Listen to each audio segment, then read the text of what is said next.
चलिए नमस्कार प्यारे साथियों, कैसे हैं आप लोग। उम्मीद है शानदार, जिंदाबाद, जबरदस्त होंगे और बहुत ही बेहतरीन तरीके से अपनी तैयारी में लगे होंगे। तो जल्दी से एक बार क्लास के साथ जुड़ जाएंगे ताकि आज की इस कक्षा की हम शुरुआत कर सकें। चलो भाई, जितने लोग जुड़ चुके हैं आपको पता ही है कल के क्वेश्चंस क्या क्या है ना। तो जल्दी से मुझे आप कल के जवाब दे देंगे। मेरे कल के क्वेश्चंस जो थे मैं उनके बातें कर लेता हूं कि वो क्वेश्चन कौन कौन से थे। मेरे कल के क्वेश्चंस थे, उनके जवाब आप लोग दीजिएगा। मेरा सबसे पहला क्वेश्चन तो ये था मेरे साथियों, याद रखना। पहला क्वेश्चन था father of micro economics. Father of micro economics, micro economics. सबसे पहला सवाल कि फादर ऑफ माइक्रो इकोनॉमिक्स कौन थे। और मेरा दूसरा सवाल था father of macro economics. Father of macro economics, macro economics. चलो बताओ, ये 2 पॉइंट आप बता दो, तीसरा पॉइंट एक मैं बताऊंगा। फादर ऑफ मॉडर्न इकोनॉमिक्स, तीसरा पॉइंट मैं आपको बताऊंगा father of modern economics.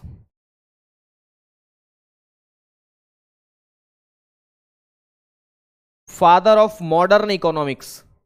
Modern का मतलब होता है आधुनिक अर्थशास्त्र। बाकी आपको मैं कल बता ही चुका था माइक्रो मैक्रो ये सब क्या होता है ना। तो कोई चिंता वाली तो कोई बात है ही नहीं। इसको हम बोलते हैं आधुनिक अर्थशास्त्र का जनक।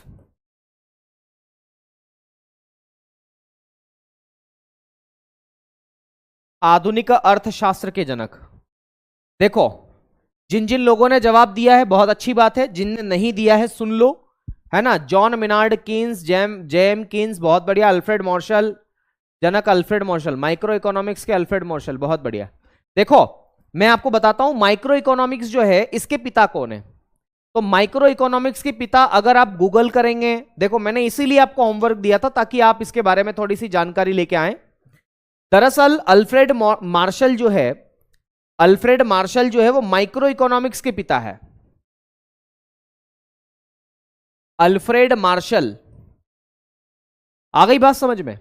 लेकिन आप जब टेक्स्ट बुक पर जाएंगे ना, जो क्वेश्चन देता है, अगर उस पर जाएंगे तो उसमें यह भी आंसर है और एक और आंसर है, एडम स्मिथ।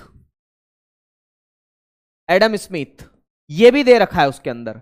लेकिन याद रखना है आपको, यह याद रखना है अल्फ्रेड मार्शल ये मेरे साथियों कौन है, तो ये आपके फादर ऑफ माइक्रो इकोनॉमिक्स है, याद रखना। फिर दूसरा सवाल आपसे मैंने ये पूछा था फादर ऑफ मैक्रो इकोनॉमिक्स कौन है।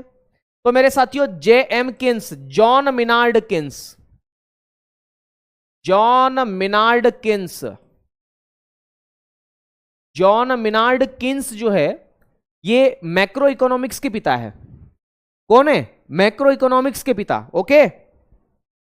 दूसरी बात, फादर ऑफ मॉडर्न इकोनॉमिक्स की हम बात करें तो इनका नाम है एडम स्मिथ। क्या नाम है? Adam Smith. इनके बारे में कल भी हमने डिस्कस किया था, ये अर्थशास्त्र के भी जनक है। तो घबराना नहीं है, ये इसका आंसर है। मैं आज फिर आपको कुछ क्वेश्चंस दूंगा और उसके आंसर जो है आप लोगों से मैं पूछूंगा और कल आप लोगों को उसके आंसर जो है वो लेकर के आने हैं। मतलब मैं दूंगा अभी से, चिंता मत करना। चलो, जीडी की ये बैच है मेरे दोस्तों, और आज का जो हमारा टॉपिक होने वाला है वो क्या होने वाला है, तो आप देख सकते हैं हमारा जो टॉपिक होने वाला है वो दरअसल आर्थिक क्षेत्र होने वाला है, इकोनॉमिक सेक्टर या सेक्टर्स ऑफ इकोनॉमिक्स। मैं आपको ये बताना चाहता हूं कि यहां से सवाल आपकी परीक्षा में आते हैं।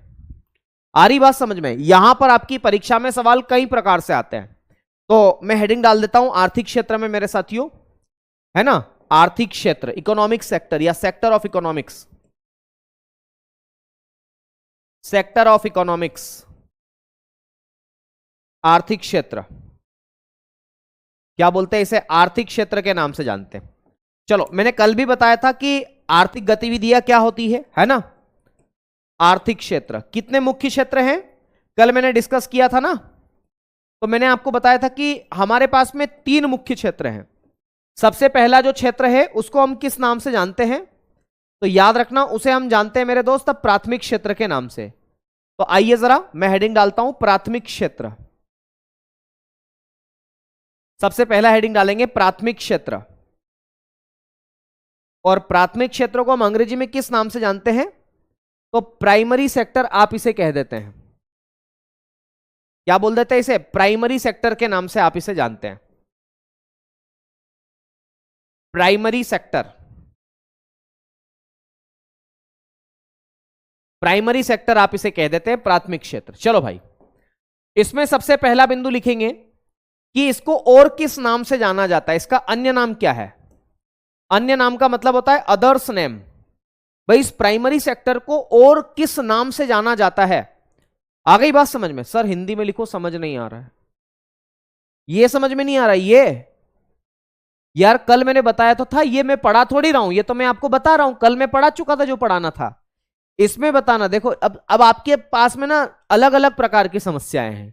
कभी हिंदी में लिखो, कभी अंग्रेजी में लिखो सर, कभी गुजराती में लिखो, कभी बांग्ला में लिखो, कभी इसमें लिखो, कभी उसमें लिखो। सर थोड़ा डांस कर लो, सर थोड़ा सा मजाक कर लो, सर थोड़ा सा है ना नागिन डांस भी कर लो। ऐसा थोड़ी होता है।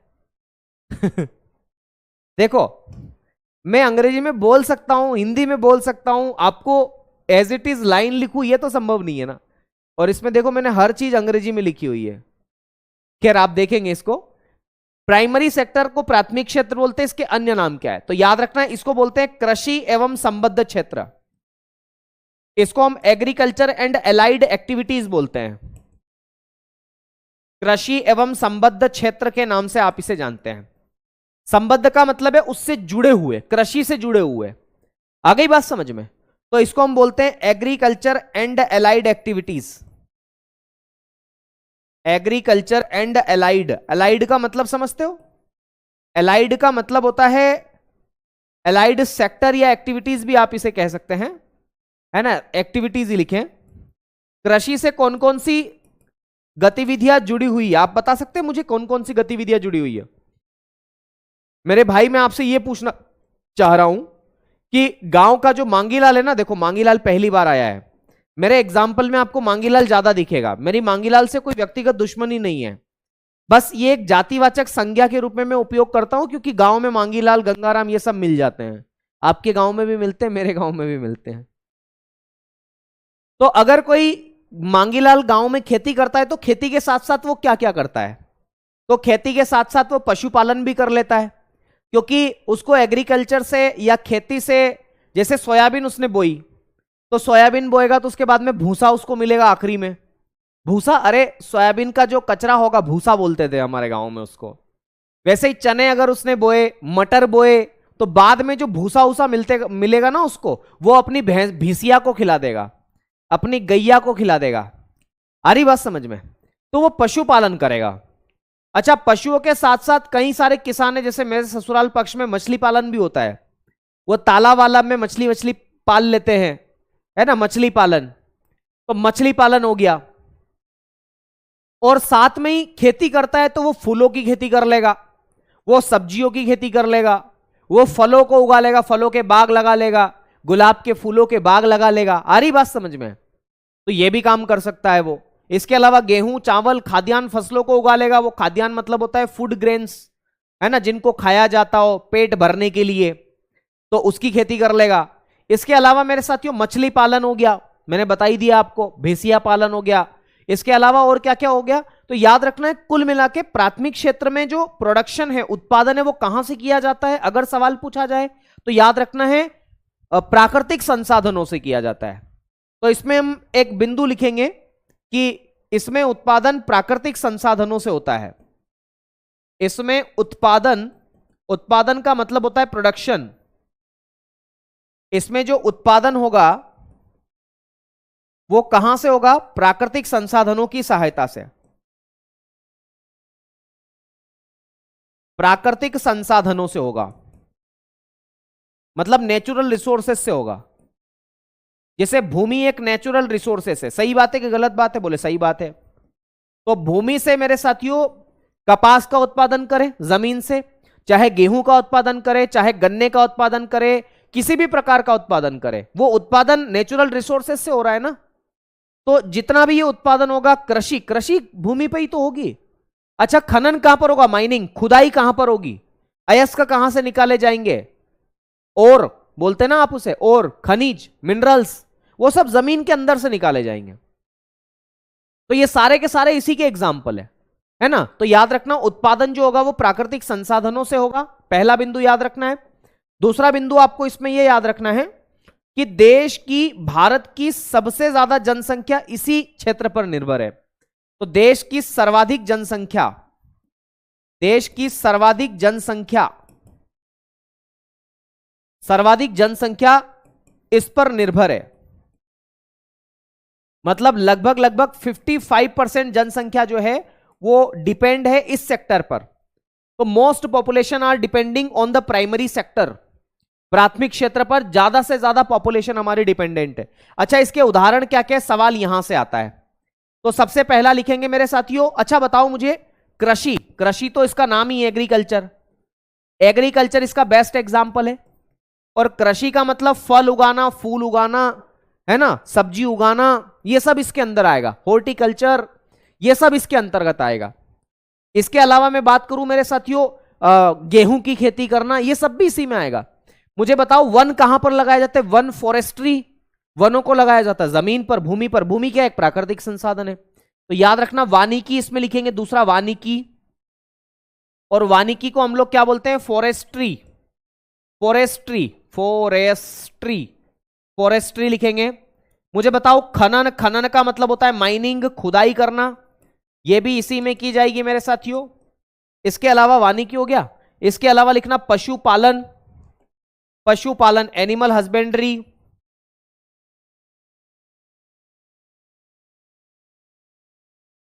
एनिमल हस्बेंड्री, मत्स्यन, मत्स्यन का मतलब होता है फिशिंग, फिशिंग, अरे मछली पालन,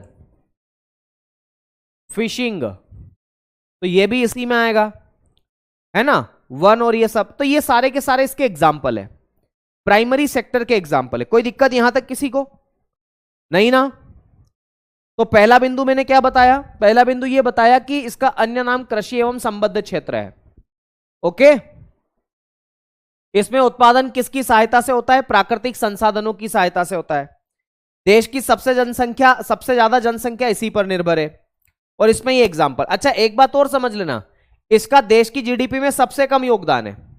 तो लिखेंगे देश की जीडीपी में सबसे कम योगदान। अब ये जीडीपी शब्द क्या है मैं आगे आपको पढ़ाऊंगा, पर फिलहाल इतना समझे कि राष्ट्रीय आय में सबसे कम योगदान इसी क्षेत्र का है। तो देश की जीडीपी में सबसे कम योगदान, देश की जीडीपी में सबसे कम योगदान, लिस्ट कंट्रीब्यूशन, लिस्ट कंट्रीब्यूशन इसका, देश की जीडीपी जो है उसमें सबसे कम योगदान है। ओके ओके ओके, दीपांशु ने यह भी कहा है कि कितना, हाँ मुर्गी पालन भी इसी में आएगा। इंपॉर्टेंट बता देना बेटा, ये टॉपिक मोस्ट इंपॉर्टेंट है, ये टॉपिक ही मोस्ट इंपॉर्टेंट है। अच्छा, मैं आपको इससे संबंधित सवालों को भी बताता हूं, है ना, छोड़ो, मैं आपको इससे संबंधित सवाल भी लेकर के आता हूं। मैं आपको सवाल करवाता हूं इससे संबंधित, एसएससी जीडी में पूछे गए सवाल सुनना, कैसे कैसे सवाल आपकी परीक्षा में पूछे गए। कहां गया इकोनॉमिक्स? ओ भैया इकोनॉमिक्स कहां गया? अर्थव्यवस्था, मुद्रा बाजार, भुगतान संतुलन, राष्ट्रीय कृषि प्रमुख ने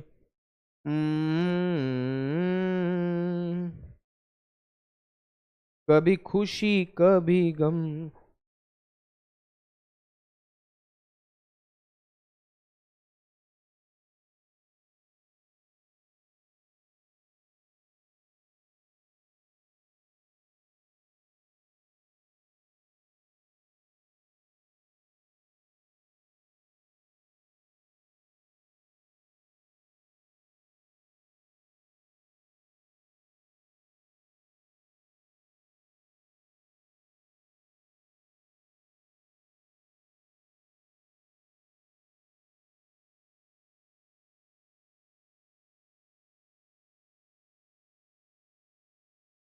है ना, मैं सवाल भी लेकर के आता हूं आप लोगों के लिए, मतलब हमारे पास में सवाल भी, चिंता मत करो।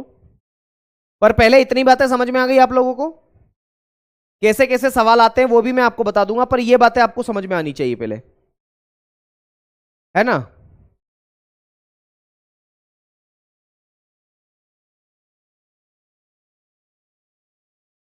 चलो मैं ले आऊंगा सवाल, है ना, चिंता मत करना।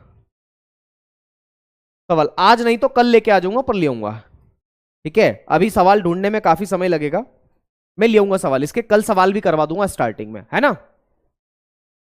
चलो आगे बढ़ते हैं। तो ये प्राथमिक क्षेत्र के बारे में मैंने आपको बताया। अब देखो दूसरा क्षेत्र है जिसे आप बोलते हैं सेकेंडरी सेक्टर। क्या बोल देते हैं? Secondary sector.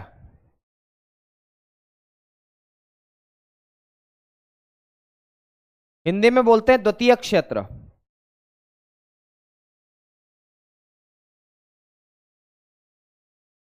इसको बोलते हैं सेकेंडरी सेक्टर।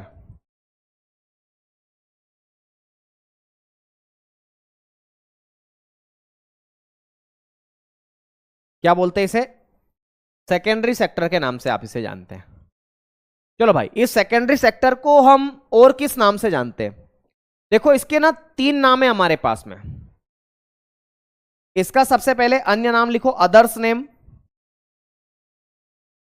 तो इसका सबसे पहला नाम तो है उद्योग क्षेत्र।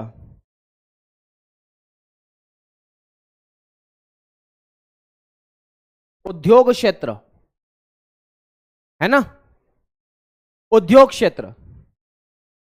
और इसको हम बोलते हैं इंडस्ट्रियल सेक्टर।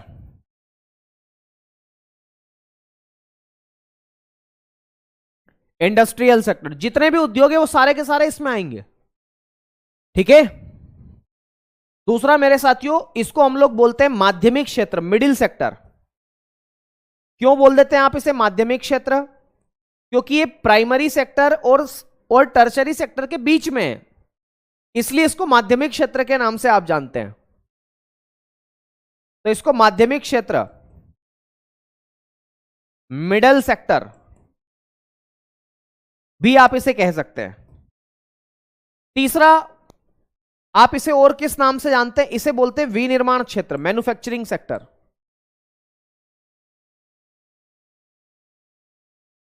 विनिर्माण क्षेत्र, इसको बोलते हैं मैन्युफैक्चरिंग सेक्टर।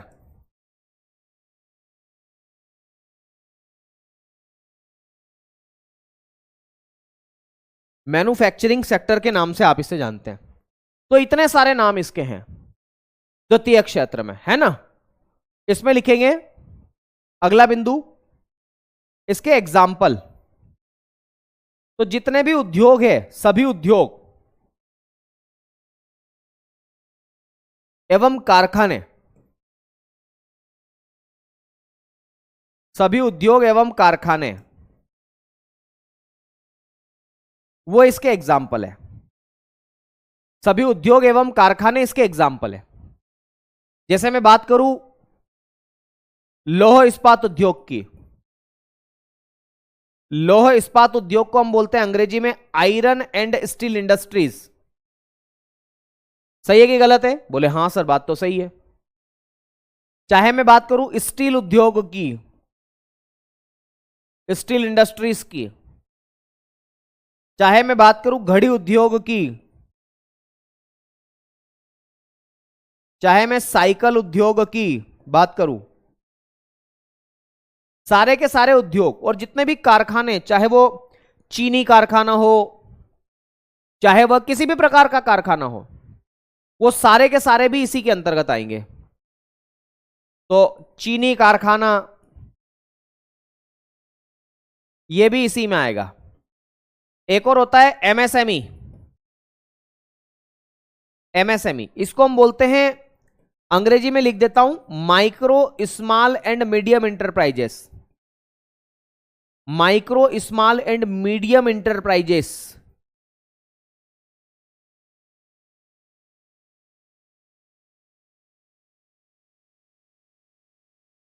है ना। या इसी को सूक्ष्म सूक्ष्म लघु और मध्यम उद्योग भी आप इसे बोल सकते हैं। तो ये सारे के सारे इसी के अंतर्गत आते हैं। ओके, ये सारे के सारे जो है वो इसके अंतर्गत ही आते हैं। एमएसएमई भी आता है, मैं एमएसएमई को और आगे भी बताऊंगा एमएसएमई सेक्टर क्या होता है, पर फिलहाल ये आप समझ ले कि ये एमएसएमई है। ओके चलो, अब एक सवाल यहां पर बन सकता है कि विनिर्माण क्षेत्र इसको बोलते हैं, तो विनिर्माण का मतलब क्या होता है? सुनना मेरी बात को, किसी कच्चे माल को, कच्चा माल का मतलब है रॉ मटेरियल, किसी कच्चे माल के साथ मूल्यवर्धन या वैल्यू एड करके, वैल्यू एड करके नए उत्पाद में बदलना क्या कहलाता है? विनिर्माण क्षेत्र कहलाता है।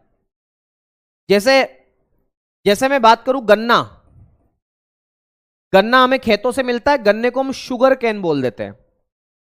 क्या बोल देते हैं भाई साहब? हमारे साथ में अलग अलग स्टेट के बच्चे हैं। Sugar cane. इस गन्ना को गन्ना के साथ में जब हम वैल्यू को ऐड करेंगे, या हम कहें इसको जब हम उद्योग में ले जाएंगे, उद्योग में, तो इस गन्ने से हम क्या बना सकते हैं? शक्कर बना सकते हैं। अरे शुगर बना सकते हैं, या फिर इसी से हम गुड़ भी बना सकते हैं, गुड़ खाने का। हमको खेतों से कपास की प्राप्ति हुई, कपास का मतलब है कॉटन।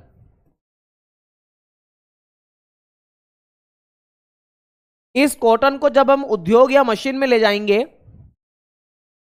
तो हम कपड़ा प्राप्त कर लेंगे। कपड़े का मतलब है क्लॉथ्स। कोई दिक्कत नहीं ना? जैसे गेहूं, गेहूं को हम अंग्रेजी में बोलते हैं व्हीट। जब हम इसको मशीन में या उद्योग में ले जाएंगे, इसके साथ कोई नई वैल्यू ऐड करेंगे, तो हम इससे बना लेंगे आटा, ब्रेड, बिस्किट, ये सब बना लेंगे। आ गई बात समझ में? इसलिए इसको विनिर्माण क्षेत्र या मैन्युफैक्चरिंग सेक्टर बोलते हैं। मैन्युफैक्चरिंग। Sir bilingual please. मुझे बताओ मैंने कौन सा हिंदी और कौन सा एक ही भाषा का उपयोग कर रहा हूं? मैं हर एक टर्म अंग्रेजी में बोल रहा हूं, इससे ज्यादा बाइलिंगुअल में क्या करूंगा बताओ? अब इससे ज्यादा तो मेरे बस में है ही नहीं ना। देखो ना, मैंने हर एक अंग्रेजी में लिखा। देखो, ऑल इंडस्ट्रीज एंड कारखाना, जितना भी कारखाने हैं, जितने भी मैन्युफैक्चरिंग यूनिट्स है, वो सब। ओके, ये लिखा घड़ी उद्योग, iron and steel industries, steel industries है ना, कॉटन इंडस्ट्रीज, क्लॉथ्स। ठीक है, तो अगर रॉ मटेरियल के साथ में किसी वैल्यू को ऐड करके हमने एक नया प्रोडक्ट बनाते हैं, तो मेरे साथियों ये कहां पर बनाते हैं? मैन्युफैक्चरिंग इंडस्ट्रीज में बनाते हैं। इसी को मिडिल सेक्टर भी हम बोल देते हैं।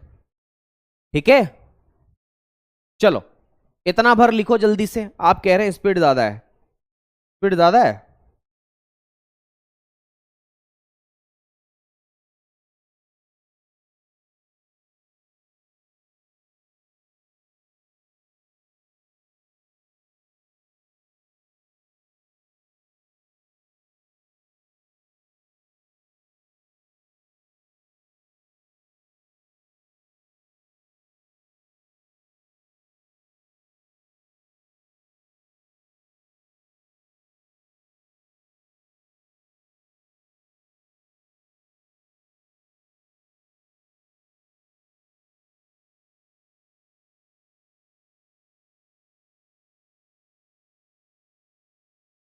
चलो बताओ, मैं कुछ सवाल आप लोगों के सामने रख दूं। जीडी में पूछे गए सवाल।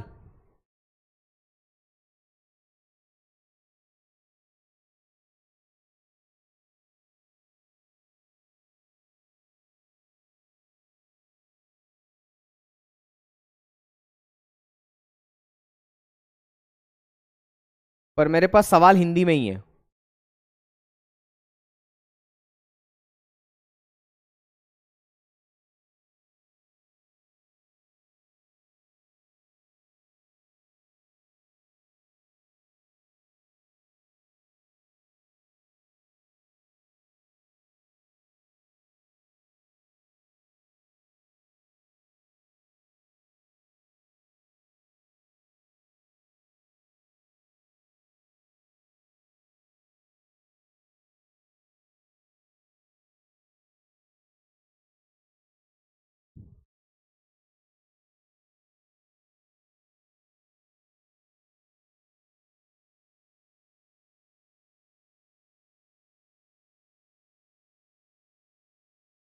चलो बढ़े आगे बढ़े।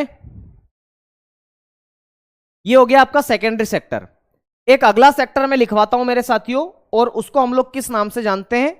तृतीय क्षेत्र के नाम से जानते हैं। तृतीय क्षेत्र, क्या बोलते हैं इसे? तृतीय क्षेत्र के नाम से आप इसे जानते हैं। और इसको हम बोलते हैं टर्शियरी सेक्टर। टर्शियरी सेक्टर, तृतीय क्षेत्र या टर्शियरी सेक्टर। अच्छा, इस टर्शियरी सेक्टर को हम किस नाम से जानते हैं? है ना, इसका अन्य नाम क्या है? इसको हम और किस नाम से जानते हैं? इसको हम बोलते हैं सर्विस सेक्टर के नाम से, सेवा क्षेत्र के नाम से। तो लिखेंगे इसका अन्य नाम है सेवा क्षेत्र, अन्य नाम सर्विस सेक्टर आप इसे कह देते हैं। इसको हिंदी में बोलते हैं सेवा क्षेत्र, क्योंकि ये बाकी सभी सेक्टर्स को सेवा देता है। ये प्राइमरी को भी सेवा देगा और सेकेंडरी को भी सेवा देगा। आ रही बात समझ में? इसलिए इसको किस नाम से जानते हैं? इसका अदर्स नेम क्या है? सर्विस सेक्टर है। तो they are also known as service sector. क्यों? क्योंकि ये बाकी क्षेत्रों को भी सेवा देता है। और दूसरा बिंदु इसमें लिखेंगे, देश की जीडीपी में सबसे ज्यादा योगदान इसी का है।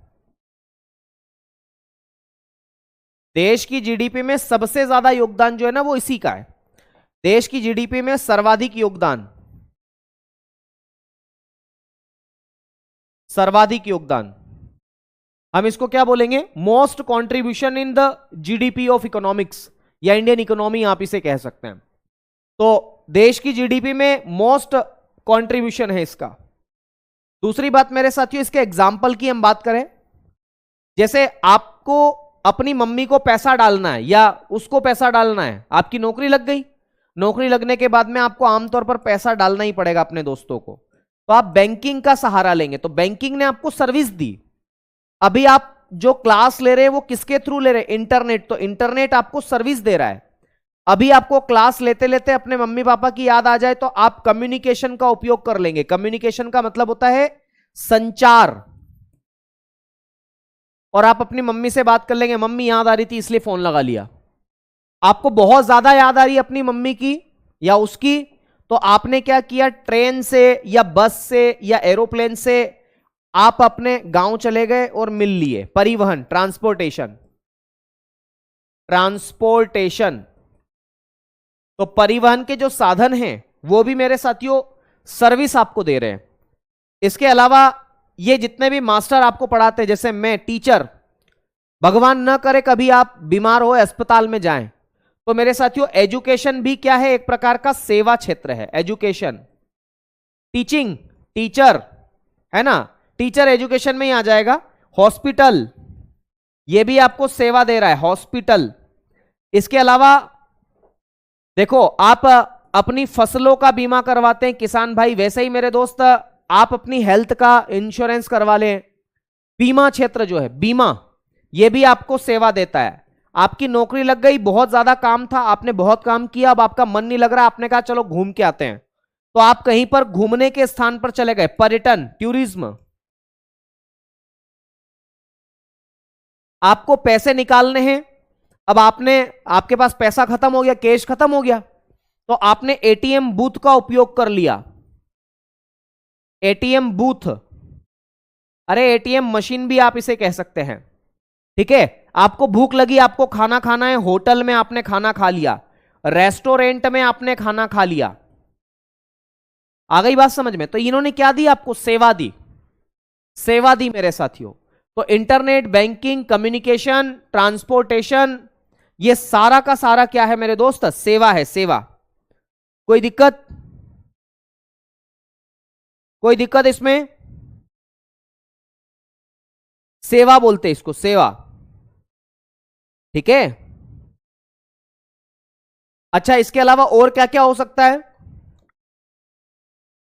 इसके अलावा मेरे साथियों जो न्यायाधीश होते हैं वो भी सेवा देते हैं। ये कुछ एग्जाम्पल मैंने आपको बताए सेवा क्षेत्र के, क्योंकि ये प्राइमरी और सेकेंडरी दोनों को सेवा देता है। सर एटीएम बूथ तो बैंकिंग में आ जाएगा? हाँ आ जाएगा, बिल्कुल बिल्कुल बिल्कुल, एक ही बात है, मैंने तो केवल आपको बताने के लिए बताया है। सर होटल कैसे दे सकता है? वह तो हमारे पास से पैसा लेता है। तो सेवा में तो पैसा सभी लेंगे ना, भाई हम आपको पढ़ा रहे तो क्या हम आपको फ्री में पढ़ा रहे हैं क्या? पैसा लिया ना आपसे, जो भी 500-600 रुपए जो भी लिया होगा, तो हमने तभी तो सेवा दे पा रहे, नहीं तो बताओ हमारी सैलरी कैसे निकलेगी? हम भी तो बहुत सारे लोगों को, मेरे साथियों, रोजगार दे रहे हैं, काम दे रहे हैं, तो उनको पैसा कैसे दे पाएंगे हम? ठीक है, तो ये सेवा क्षेत्र है। अब देखो इससे सवाल कैसे कैसे आपकी परीक्षा में बनेंगे, इससे सवाल कैसे कैसे आपकी परीक्षा में बनेंगे वो मैं आपको बताना चाहूंगा। ये सारे के सारे सवाल मेरे साथियों जीडी में पूछे गए सवाल है। काय में पूछे गए सवाल है? जीडी में। अब यहां पर देखना ये सारे के सारे कैसे सवाल आ रहे हैं, है ना, ये जीडी में आए हुए सवाल हैं और आप इनका आंसर देंगे, मुझे पूरा भरोसा है, दे के मानेंगे आप, है ना। देखना जरा, सबसे पहला तो एक ये सवाल है, अरे ये तो जीएसटी वाला सवाल आ गया, छोड़ो, ये वाला देखो, ये सवाल देखना, एक सवाल है। और अगला सवाल ये है हमारे पास में, ये जीडी में ही सवाल आए हुए हैं आपके। चलो पहले इन दो सवालों को देख लो। सबसे ऊपर वाला देखना पहले, सबसे ऊपर वाला है भारतीय अर्थव्यवस्था का प्राथमिक क्षेत्र है। बताओ भाई कौन सी एग्जाम में आया है? एसएससी जीडी 2019 में पूछा गया सवाल है, इसका आंसर दो। सर जी आपका नाम क्या है? मेरा नाम विनय है, विनय मास्टर हूं, मैं आपको पढ़ाता हूं। भारतीय अर्थव्यवस्था का प्राथमिक क्षेत्र बताओ कौन सा है? क्या बैंकिंग प्राइमरी में आएगा? भाई बैंकिंग तो सेवा देता है ना, ये तो आपको टर्शरी सेक्टर में देखने को मिलेगा। क्या न्यायतंत्र मेरे साथियों? न्याय का मतलब है जो न्याय दे, जुडिशियरी आप इसे कह देते हैं, तो ये भी आपको सेवा दे रहा है ना। अरे वकील साहब, जज साहब आपको सेवा दे रहे हैं। कृषि मेरे साथियों ये आएगा सेवा क्षेत्र में। सूचना प्रौद्योगिकी, सूचना information and technology, IT sector, ये भी आपको सेवा दे रहा है। आप चाहें तो इसमें एक और ऐड करते हैं, आईटी सेक्टर, है ना। मैं बताऊंगा अभी सेवा क्षेत्र को दो और भागों में बांट करके देखा गया है, तो उसके बारे में मैं डिस्कशन करूंगा, लेकिन फिलहाल ये हमें देखना है मेरे दोस्त, इतनी बात है। कोई दिक्कत? बोलो नहीं, बोलो नहीं, नहीं ना। बढ़े आगे बढ़े, देखो अगला सवाल, निम्नलिखित में से कौन सा भारत के आर्थिक क्षेत्र के प्राथमिक सेक्टर का एक एग्जाम्पल है? Which of the following is example of primary sector, इसको अंग्रेजी में बोलते हैं, है ना। ये गड़बड़ी है, अंग्रेजी में क्वेश्चंस नहीं है मेरे पास में, हिंदी में ही है। मैं कोशिश करूंगा कि कल टाइप करवा के लेके आ जाऊं।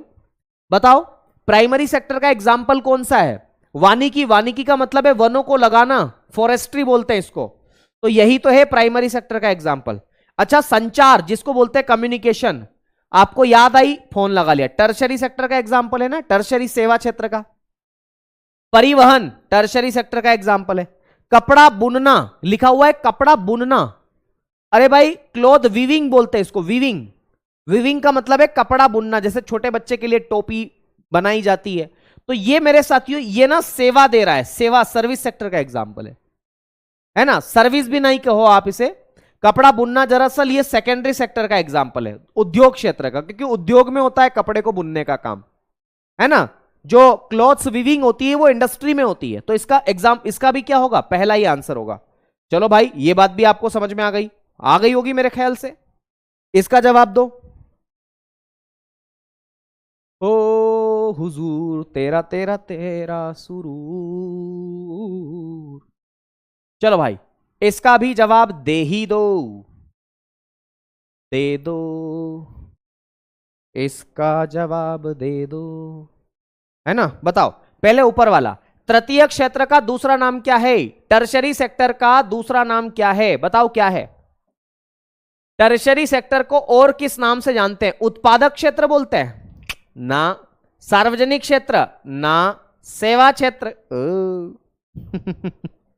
यही बोलते हैं ना। तृतीय को सर्विस सेक्टर बोलते हैं ना, सेवा क्षेत्र बोलते हैं, सेवा क्षेत्र क्या बोलते हैं? Service sector.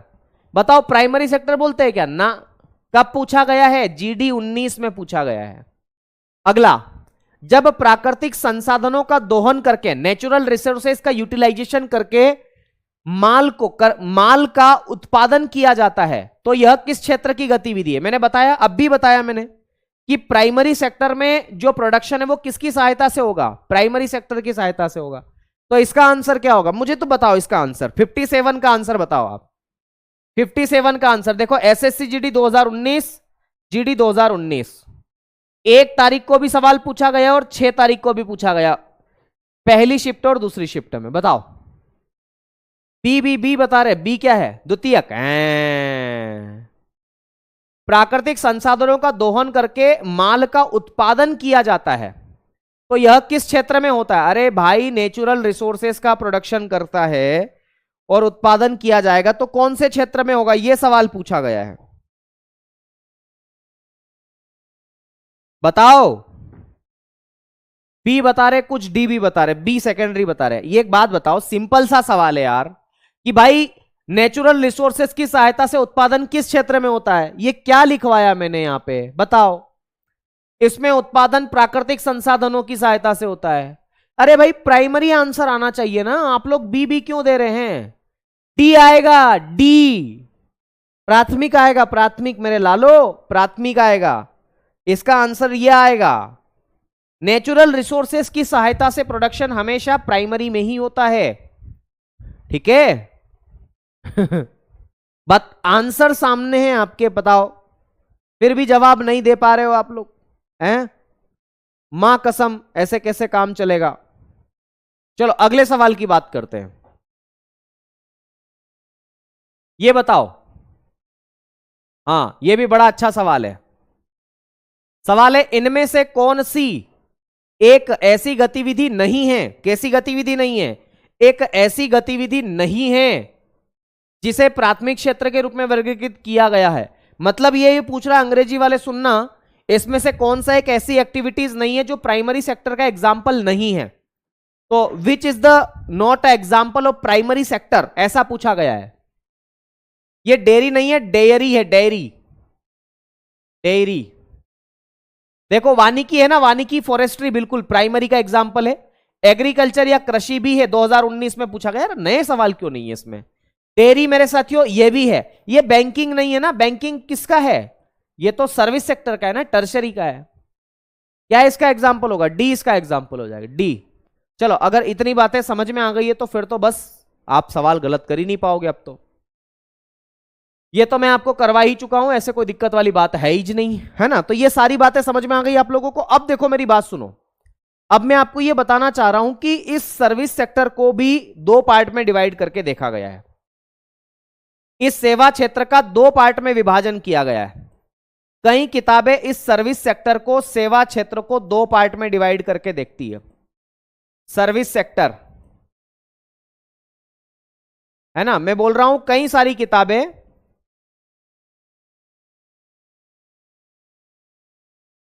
इस सर्विस सेक्टर का या सेवा क्षेत्र का या तृतीय क्षेत्र का जो डिवीजन है वो 2 और भागों में किया गया है। 2 भाग में विभाजन।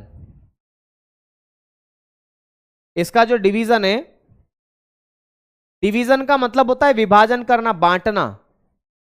तो एक को हम बोलते हैं मेरे साथियों चतुर्थक क्षेत्र, चतुर्थक क्षेत्र। इसको बोलते हैं क्वार्टरनरी सेक्टर।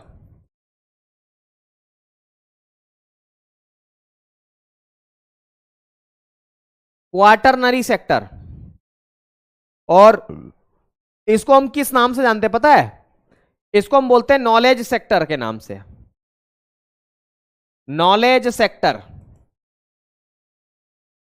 ज्ञान क्षेत्र बोल देते, ज्ञान एवं बौद्धिक क्षेत्र। इसको और किस नाम से जाना जाता है? तो ज्ञान एवं बौद्धिक क्षेत्र के नाम से जाना जाता है।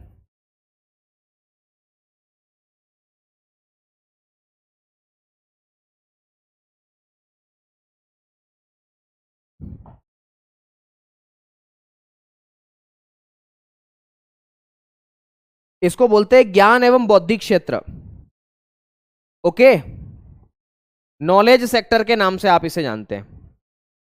और ये एक ऐसा सेक्टर है जिसमें बुद्धि लगाने की आवश्यकता पड़ती है। जैसे मुझे एक बात बताओ, एप्लीकेशन बनाने में बुद्धि की आवश्यकता होती है कि नहीं होती है? मेरे गांव का मांगीलाल बना सकता है क्या? अरे ये जो एप्लीकेशन है रोजगार विद अंकित की, इसको बनाने में मेरे गांव का मांगीलाल बना सकता है क्या? गंगाराम बना देगा? वो जो भैंसिया चराने गया है वो बना देगा क्या? नहीं बना देगा। बुद्धि की आवश्यकता है, बुद्धि। मैं ये नहीं कहना चाहता कि मांगीलाल के पास बुद्धि नहीं है, पर उसके पास बुद्धि है हसिया, यानी कि वो दराता लेकर के खेतों में काम करने की। अगर आप किसी शहरी व्यक्ति को खेतों में काम करने पहुंचाओगे तो वो अपने हाथ वाथ कटवा लेगा। गांव का व्यक्ति गांव के काम अच्छे से कर पाएगा।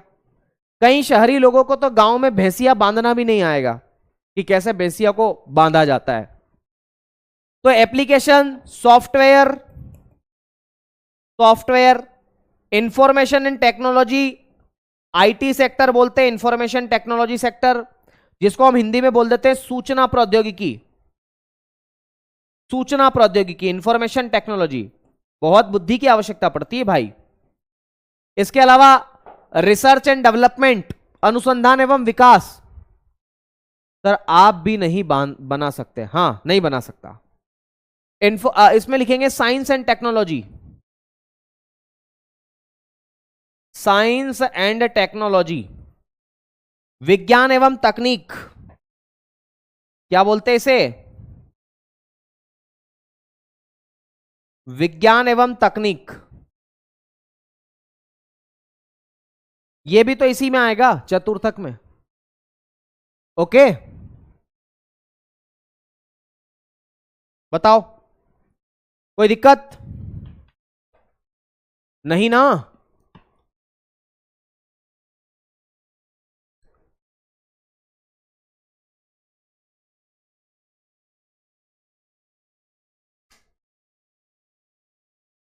बहुत बढ़िया। चलो दूसरा लिखेंगे। दूसरा, चतुर्थक के बाद में लिखना पंचम क्षेत्र। इसको बोलते हैं क्वाइनरी सेक्टर।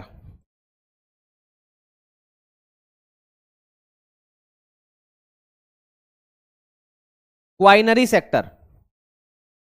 और पंचम क्षेत्र में किसको शामिल किया जाता है? तो जो टॉप लेवल के डिसीजन लेने वाले इंस्टीट्यूशन से उनको शामिल किया जाता है। तो लिखेंगे इसमें उच्च स्तरीय निर्णय, top level decision, top level निर्णय या डिसीजन लेने वाले इंस्टीट्यूशंस, लेने वाली संस्था, इंस्टीट्यूशंस बोलते हैं इसको,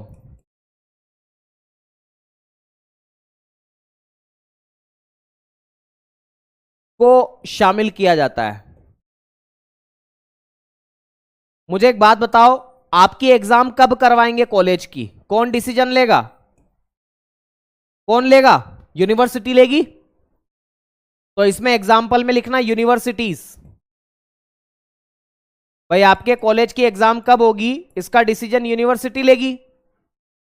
विश्वविद्यालय, भाई किसी व्यक्ति को मान लो कैंसर हो गया, जैसे मेरे मामा जी को अटैक की प्रॉब्लम है, हार्ट अटैक आ गया। तो हार्ट अटैक आ गया तो क्या इलाज होना चाहिए, इसका डिसीजन कौन लेगा? साइंस लेगा कि भाई है ना, हमें बाईपास सर्जरी की ओर जाना चाहिए या स्टेन लगवाना चाहिए। तो साइंस टॉप लेवल के डिसीजन लेगा। जैसे अभी वो अहमदाबाद में प्लेन क्रैश हुआ, तो रिपोर्ट जो भी आई XYZ, उसको घुमा फिरा करके नए सिरे से पेश किया गया, XYZ जो भी। तो मैं ये बताना चाह रहा हूं कि उसमें क्या क्या सुधार किए जाना चाहिए ताकि अगली बार ऐसी कोई दुर्घटना न हो, इसका डिसीजन भी साइंस लेगी, है ना। क्या क्या सरकार की तरफ से पॉलिसीज होना चाहिए, सरकार ने क्या डिसीजन लिया, सरकार का डिसीजन बहुत इंपॉर्टेंट डिसीजन होगा। तो याद, हाँ डॉक्टर वही, साइंस डॉक्टर एक ही बात है, डॉक्टर साइंस का हिस्सा है। तो याद रखना, इसमें मीडिया लिख सकते हैं, मीडिया मतलब वही पेपर, न्यूज आजकल कहां न्यूज रह गई, है ना। इसके अलावा गवर्नमेंट, मेरे साथियों गवर्नमेंट, सरकार, तो ये टॉप लेवल के डिसीजन लेने वाली इंस्टीट्यूशन है, इनको इसमें शामिल किया जाएगा, है ना। तो ये भी आपको याद रखना। हालांकि अभी तक यहां से कोई सवाल नहीं आया, ये जितने सवाल मैंने बताए इतने सवाल आप जरूर याद रखेंगे तो आपका काम हो जाएगा। ओके, बताओ यहां तक की बातें समझ में आ गई आप लोगों को? कोई दिक्कत वाली बात तो नहीं है? बताएंगे एक बार, कोई समस्या, आफत, कुछ भी नहीं ना? ठीक है। सर उसका बी ही होगा, एक बार चेक कर लो जस्ट। शुगर केन तो शुगर प्रोडक्शन, अनुष्का, किसका भी होगा? नहीं बेटा, सबका आंसर सही है, मैंने चिंता मत करो, है ना। जब भी मैं क्लास में आता हूं तो उसके पहले आपको, है ना, बता देता हूं। ओके, बहुत बढ़िया, बहुत बढ़िया। बताओ भाई, कोई दिक्कत तो नहीं है इसमें? इतनी बातें समझ में आ गई आप लोगों को? अब देखो, मैं अगला चैप्टर की एक शुरुआत कर देता हूं आप लोगों के लिए। अब हम कल क्या पढ़ने वाले हैं? कल पढ़ने से पहले मैं आज ही उसकी बातचीत कर लेता हूं। हम लोग पढ़ने वाले हैं अर्थव्यवस्था के प्रकारों के बारे में, टाइप्स ऑफ इकोनॉमी। तो अर्थव्यवस्था के प्रकार, अर्थव्यवस्था के प्रकार, इसको हम लोग बोलते हैं types of economy. Types of economy, अर्थव्यवस्था के प्रकार, टाइप्स ऑफ इकोनॉमी। आपने कई बार सुना होगा पेपर में मिश्रित अर्थव्यवस्था, मिक्स्ड इकोनॉमी, पूंजीवादी अर्थव्यवस्था, कैपिटलिस्टिक इकोनॉमी, है ना, ओपन इकोनॉमी, खुली अर्थव्यवस्था, बंद इकोनॉमी, क्लोज्ड इकोनॉमी। ऐसे सवाल आपने कई बार देखे होंगे। आ गई बात समझ में? ऐसे आपने कई सारे बिंदु देखे होंगे। तो इकोनॉमी को अलग अलग पार्ट में डिवाइड किया जा सकता है, अलग अलग आधार पर। तो सबसे पहला हम लिखेंगे कि दो लोगों के बीच में संबंध कैसा है। जैसे मेरा संबंध मेरे दोस्तों के साथ कैसा है, आ रही बात समझ में? मेरा दोस्त मुझसे जब जो चीज मांगता है मैं उसको दे देता हूं, मना नहीं करता हूं। और जब मुझे कोई चीज की आवश्यकता पड़ती है तो मैं उससे मांग लेता हूं, वो भी मुझे मना नहीं करता। जैसे मुझे गाड़ी की आवश्यकता पड़ी तो मैंने उसको फोन लगाया, भाई मुझे गाड़ी चाहिए, तो उसको मना नहीं करेगा, भाई ले जा। मैं कहूंगा भाई तेरी शर्ट मुझे पसंद आ गई, भाई ले जा। उसको मेरी साइकिल पसंद आएगी तो वो मेरे को बोलेगा भाई मेरे को तेरी साइकिल पसंद है, मैंने कहा भाई ले जा, वापस दे जाना। आ रही बात समझ में? तो मैं ये कहना चाह रहा हूं, मेरे साथियों, कि इकोनॉमी को हम संबंधों के आधार पर भी दे सकते हैं। जैसे भारत की इकोनॉमी जो है, भारत की जो इकोनॉमी है वो किस प्रकार की इकोनॉमी है? ओपन इकोनॉमी या खुली इकोनॉमी? भारत की इकोनॉमी का संबंध अमेरिका से कैसा है, जर्मनी से कैसा है, जापान से कैसा है, फ्रांस के साथ कैसा है, ब्रिटेन के साथ कैसा है, पाकिस्तान के साथ कैसा है? आ गई बात समझ में? तो ये मैं आपको बताना चाह रहा हूं। भाई एक बार बोल रहे बच्चे सर सवाल चेक कर लो, ओके भाई कर लेते हैं। ये सवाल है, इनमें से कौन सी गतिविधि नहीं है जिसे प्राथमिक क्षेत्र के रूप में वर्गीकृत किया जाता है? इसका आंसर मेरे साथियों आपका डी होगा, ठीक है। इसके अलावा यह है जब प्राकृतिक संसाधनों का दोहन करके माल का उत्पादन किया जाता है तो यह किस क्षेत्र की गतिविधि से संबंधित होता है? प्राथमिक क्षेत्र, इसका यही आंसर है। तृतीय क्षेत्र का दूसरा नाम क्या है? सेवा क्षेत्र, इसका यह सी आंसर है। निम्नलिखित में से कौन सा भारत के आर्थिक क्षेत्र के प्राथमिक क्षेत्र का एक उदाहरण है? तो मेरे साथियों वानिकी इसका उदाहरण है। भारतीय अर्थव्यवस्था का प्राथमिक क्षेत्र कृषि है, ठीक है। बिल्कुल सारे सही आंसर है, परेशान मत हो। ओके चलो, अर्थव्यवस्था के प्रकारों को हम आधार देख करते हुए बताएंगे। तो सबसे पहला आधार है मेरे साथियों वैदेशिक संबंधों के आधार पर, on the basis of foreign relation. वैदेशिक संबंधों के आधार पर, वैदेशिक संबंधों के आधार पर, वैदेशिक संबंधों के आधार पर। चलो अब इसको हम कल ही करेंगे, है ना। मुझे एक बात आप लोगों के लिए होमवर्क दे दूं? आप लोगों को मुझे होमवर्क ये देना है, आप मुझे ये बताइएगा कि भारत की इकोनॉमी किस प्रकार की इकोनॉमी, ओपन इकोनॉमी या क्लोज्ड इकोनॉमी है? भारत की इकोनॉमी किस प्रकार की इकोनॉमी है, ये आपको जवाब देना है ना। बाकी चर्चा अब हम कल करेंगे, आज के लिए इतना ही। चलिए शुक्रिया, धन्यवाद, जय महाकाल। राधे राधे भी बोलना था आपको, है ना, राधे राधे। चलो कल हम पढ़ेंगे इसको, है ना, कल हम इसको पढ़ेंगे। तेरे मस्त मस्त दो नैन मेरे दिल का ले गए।